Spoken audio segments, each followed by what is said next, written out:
નમસ્કાર, real power ન્યૂઝમાં આપનું હાર્દિક સ્વાગત છે। 24મી જાન્યુઆરીના રોજ ગણતંત્ર દિવસની ધૂમધામપૂર્વક ઉજવણી કરવામાં આવી।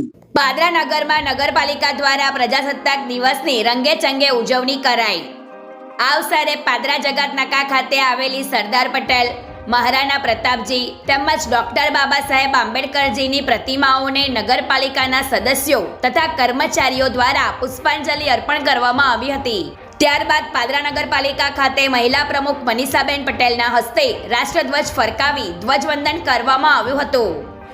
આ સાથે નગરપાલિકા સંચાલિત ચોકસી કેકે ગર્લ્સ હાઈસ્કૂલ ખાતે નગરપાલિકા સદસ્ય દીપાલીબેન પટેલના હસ્તે ધ્વજવંદન કરવામાં આવ્યું હતું। આજના પ્રજાસત્તાક દિન નિમિત્તે હું પાદરા તમામ નગરવાસીઓને ખૂબ ખૂબ અભિનંદન પાઠવું છું। આ વર્ષે આપણે 77માં પ્રજાસત્તાક દિવસની ઉજવણી કરી રહ્યા છે। તો આપણા દેશને સ્વતંત્ર અને ગણતંત્ર બનાવવા માટે અનેક સેનાનીઓએ કુરબાની આપી, તો તે શૂરવીરોના ચરણોમાં આપણે વંદન કરીએ અને આજના યુવાનો આપણા દેશનું ભવિષ્ય છે। તો આપનું કર્તવ્ય છે કે આપણે દેશના રાષ્ટ્રીય વિકાસમાં ફાળો આપીએ, જરૂરિયાતમંદ લોકોની મદદ કરીએ, પાણી અને પર્યાવરણનો બચાવ કરી ડિજિટલ ભારત અને સ્વચ્છતા અભિયાનમાં જોડાઈને દેશના વિકાસમાં મદદ કરીને દેશની નવી ઊંચાઈઓ સુધી પહોંચાડીએ। જ્યારે નગરપાલિકા સંચાલિત પાદરા પીપી શ્રોફ હાઈસ્કૂલના પ્રાંગણમાં શિક્ષણ સમિતિના ચેરમેન તેજસસિંહ ગોહિલના વરદ હસ્તે રાષ્ટ્રધ્વજ ફરકાવવામાં આવ્યો હતો।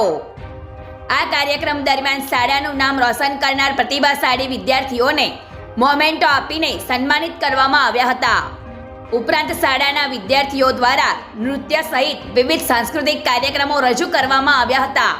પ્રજાસત્તાક દિવસની આ ઉજવણી દરમિયાન સમગ્ર પાદરા નગર દેશભક્તિના રંગે રંગાઈ ગયું હતું। પ્રકાશ પટેલનો report, real power news, Padra.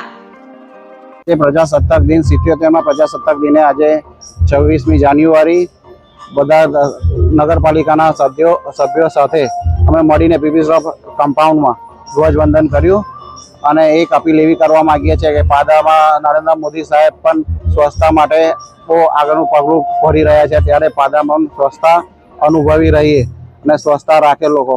એ ગુજરાતી સમાચારો ઘરે બેઠા નિહાળવા માટે રિયલ પાવર ન્યૂઝ ચેનલને લાઈક કરો, શેર કરો, સબસ્ક્રાઇબ કરો।